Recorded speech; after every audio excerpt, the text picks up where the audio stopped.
చరిత్రలో మీరు పౌరాణిక వాంగ్మయాన్ని తీసుకుంటే అసలు రాక్షసులలో హిరణ్యకశిపునిలా తపస్సు చేసినటువంటి రాక్షసుడు మీకు కనపడడం.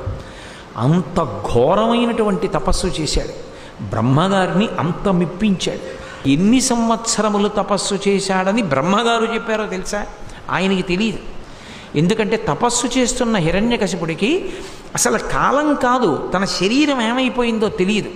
అది కృతయుగం కాబట్టి ఉన్నాడు. బ్రహ్మగారు ముక్కు మీద వేలేసుకున్నాడు. ఆ మాట ఎప్పుడు అనలేదు. ప్రత్యక్షమైనప్పుడు ముక్కు మీద వేలేసుకుని నువ్వు ఇంకా ఎలా ఉన్నావు రాసలు అని అడిగాడు. ఎందుకనంటే చీమలు పురుగులు ఆయన నెత్తుట్ని మాంసాన్ని మజ్జని కూడా నాకేశాయని రాశారు భాగవతంలో. అంటే అస్థిపంజరం ఒకటే ఉంది హిరణ్యకశిపుడు. కేవలం అస్థిపంజరం ఉండి అప్పుడు ఎముకలు ఉంటే ప్రాణం ఉండేటటువంటి యుగం కనుక, అస్థిగత ప్రాణములు కనుక అస్థిపంజరం ఒకటి మిగిలిపోయింది కాబట్టి హిరణ్యకశిపుడు మిగిలిపోయాడు. ఆయన తపస్సు చేసింది ఎన్నేళ్ళు అంటే 100 దివ్య సంవత్సరములు చేశాడు. 1 సంవత్సరం 2 సంవత్సరాలు కాదు, 100 దివ్య సంవత్సరములు తపస్సు చేస్తే అతనికి తెలియదు. అసలు ఇంతకాలం నడిచిపోయిందన్న విషయం ఆయనకి తెలియదు. అంత గొప్ప తపస్సు బ్రహ్మగారి గురించి చేశాడు. బ్రహ్మగారు తన కమండలంలో నీళ్లు పోసుకుని చల్లాడు. చల్లితే ద్విగుణీకృతమైన ఉత్సాహంతో శరీరాన్ని పొందాడు. శరీరాన్ని పొంది పుట్టలోంచి పైకొచ్చాడు. సాధారణంగా మీకు ఎప్పుడైనా తపస్సు చేస్తే ప్రత్యక్షం అవగానే పరమేశ్వరుడు ఎవరు తపస్సు చేశాడో వాడు స్తోత్రం చేస్తాడు. హిరణ్యకశిపుని వృత్తాంతంలో ముక్కు మీద వేలేసుకున్నవాడు బ్రహ్మగారు, ప్రత్యక్షమైన వాడు తెల్లబోయాడు. ఆయనే ఒక కితాబ్ ఇచ్చాడు. ఇటువంటి తపస్సు గతంలో నేను చూడలేదు. అద్భుతం! ఏమి తపస్సు! ఇటువంటి తపస్సు ఇంకొకరు చేస్తారని కూడా నాకు నమ్మకం లేదు. అంత గొప్ప తపస్సు చేశావు, నీకేం కావాలి? ఇంత తపస్సు చేసిన వాడికి, ఇంత వేదం తెలుసుకున్న వాడికి తెలియదా శరీరం ఉండదని? బ్రహ్మగారిని బుట్టలో పెట్టాననుకున్నాడు. అనుకుని ఒక వరం అడిగాడు. గాలిన్ కుంభిని అగ్ని అంబువల ఆకాశస్థలిన్ దిక్కులన్ రేలన్ ఘస్రములన్ తమప్రబల భూరిగ్రాహ జంతు నర వ్యాళాదిత్య సమస్త్రాస్త్ర శస్త్రాళిన్ మృత్యువులేని జీవనములో కాధీశ ఇప్పించవే తథాస్తు అన్నాడు అనుకోండి. ఇంకేమిటి, దేంతో చచ్చిపోతాడు ఆయన?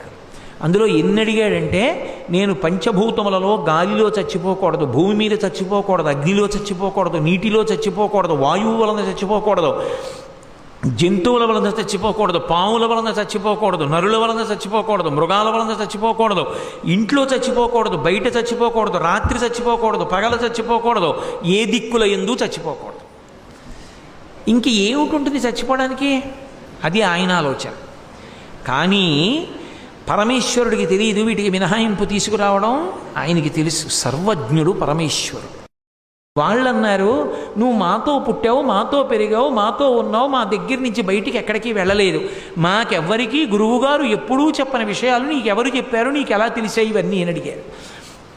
అప్పుడు చెప్పాడు, మా తండ్రి గారు తపస్సు చెయ్యడానికి వెళ్ళినటువంటి సమయంలో నా తల్లి అయినటువంటి లీలావతీదేవి యొక్క గర్భంలో నేనున్నాను.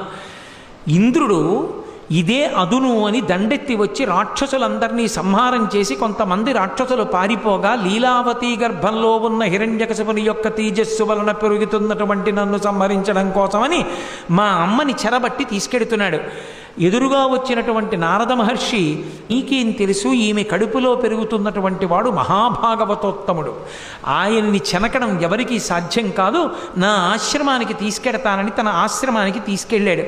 తీసుకెళ్ళి నారద మహర్షి ప్రతిరోజు కూడా జ్ఞానబోధ చేస్తూ ఉండేవారు.